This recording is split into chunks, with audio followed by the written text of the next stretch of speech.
सुप्रभात बच्चों। आज हम पढ़ेंगे पाठ 2 राजधर्म। महात्मा बुद्ध का जन्म 563 ईसा पूर्व साक्य गणराज्य में कपिलवस्तु के निकट लुम्बिनी नामक स्थान पर हुआ था। जातक कथाओं में बोधिसत्व के नाम से विभिन्न रूपों में उनके पूर्व जन्मों का उल्लेख किया गया है। प्रस्तुत पाठ राजधर्म में ऐसी ही एक जातक कथा दी जा रही है।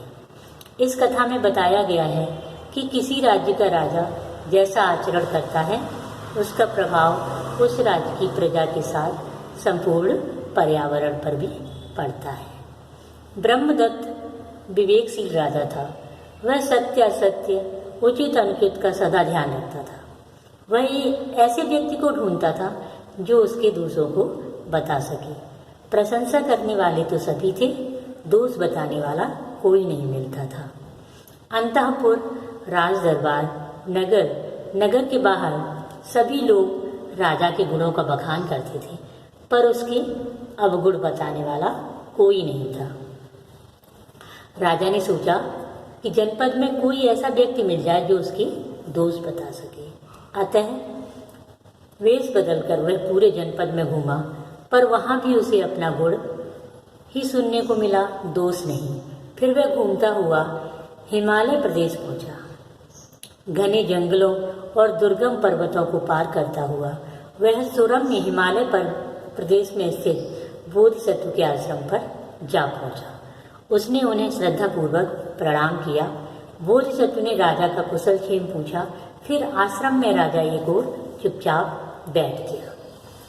बोधिसत्व जंगल से पके गोदे लाकर खाते थे। वे गोदे शक्तिवर्धक और शक्कर के समान मीठे थे।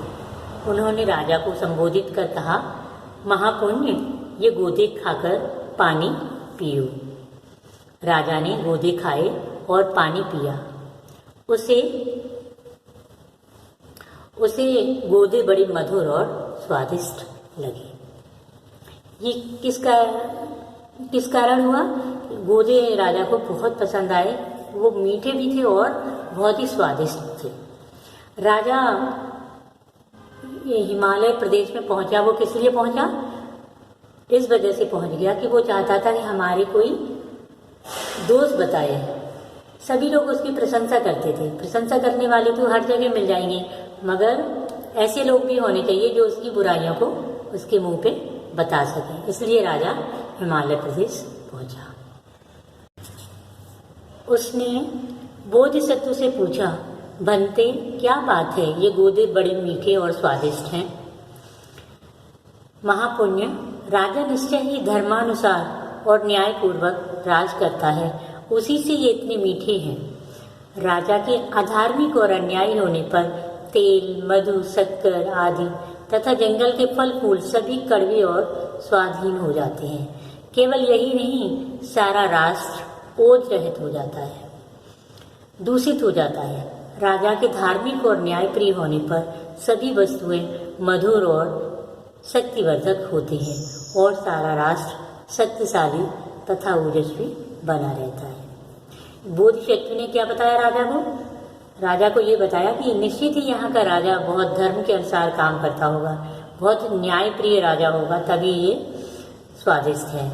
यहाँ का तेल, मधु, शक्कर, सब कुछ, जंगल के फल फूल, सब कुछ आपको अच्छा ही मिलेगा।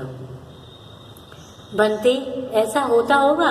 यह कहकर राजा अपना परिचय दिए बिना ही बोधिसत्व को प्रणाम कर अपनी राजधानी लौट आया। उसने सोचा, तपस्वी बोधिसत्व के कथन की परीक्षा करूंगा, अधर्म और अन्याय से राज करूंगा, देखूंगा कि बोधिसत्व की बात में कितनी सच्चाई है। राजा ने ऐसा ही किया। कुछ समय बीत जाने पर फिर बोधिसत्व के आश्रम में पहुंचा और उन्हें प्रणाम कर एक ओर बैठ गया। बोधिसत्व ने फिर पके गोदे दिए। राजा को वही गोदे बड़े कड़वे लगे। राजा ने गोदे थूक दिए और कहा, बनते, ये बड़े कड़वे हैं। महापुण्य, राजा अवश्य अधार्मिक और अन्यायी होगा।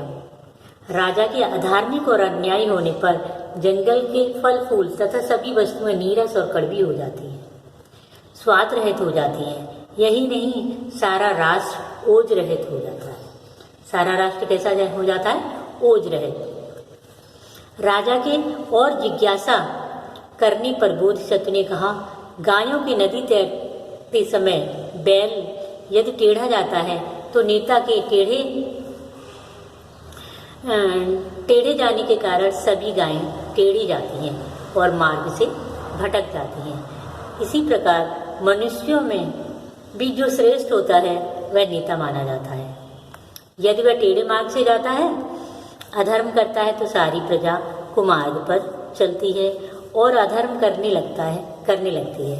राजा ही नेता होता है।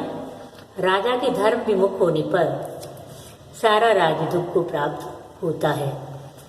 गायों की नदी पार करते समय यदि बैल सीधा जाता है तो नेता के सीधे जाने के कारण सभी गायें सीधी जाती हैं और नदी पार कर जाती हैं। इसी प्रकार मनुष्यों में जो श्रेष्ठ माना जाता है वही नेता माना जाता है। यदि वह धर्म का अनुसरण करता है तो शेष प्रजा भी धर्म का मार्ग अपनाती है। राजा के धार्मिक होने पर सारा राष्ट्र सुख को प्राप्त करता है। बोधिसत्व से यह शिक्षा प्राप्त कर राजा ने अपना राजा होना प्रकट किया। बोधिसत्व से जब यह पता चल गया कि मनुष्यों में जो श्रेष्ठ होता है वही श्रेष्ठ माना जाता है, वैसे ही अगर नेता अच्छा है तो आपकी प्रजा भी अच्छी होगी, अगर राजा अच्छा है तो प्रजा अच्छी होगी।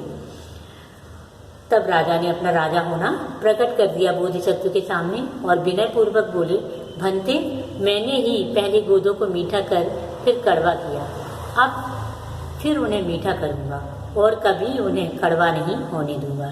यही मेरा संकल्प और व्रत है। बोधिसत्व को प्रणाम कर वह राजधानी लौट आया। वह धर्म और न्याय पूर्वक राज्य करने लगा। उसका राज्य फिर धन धान से भर गया। यह एक जातक कथा से लिया गया है। आपको अब शब्दार्थ लिखने हैं। विवेकशील, विवेकशील का मतलब है विचारवान। अंतःपुर, अंतःपुर का मतलब है रनिवास, दुर्गम, जहाँ पहुँचना कठिन हो, जहाँ आसानी से ना पहुँच सके। सुरम्य, सुरम्य का मतलब है रमणीक। भंते, भंते बौद्ध धर्म में मान्य पाली भाषा का आदर सूचक शब्द है। बौद्ध धर्म में जो पाली भाषा है उसमें आदर, जैसे हम आदर के लिए जो शब्द यूज करते हैं वो भंते हैं। ओज, ओज का अर्थ है कांति। जिज्ञासा, जिज्ञासा का अर्थ है जानने की इच्छा। अनुसरण, अनुसरण का मतलब है पीछे चलना। संकल्प, संकल्प का मतलब है दृढ़ निश्चय। अब आप इसकी क्वेश्चन आंसर अपने आप से करिए, फिर हम अगली क्लास में आपसे मुलाकात होगी। धन्यवाद।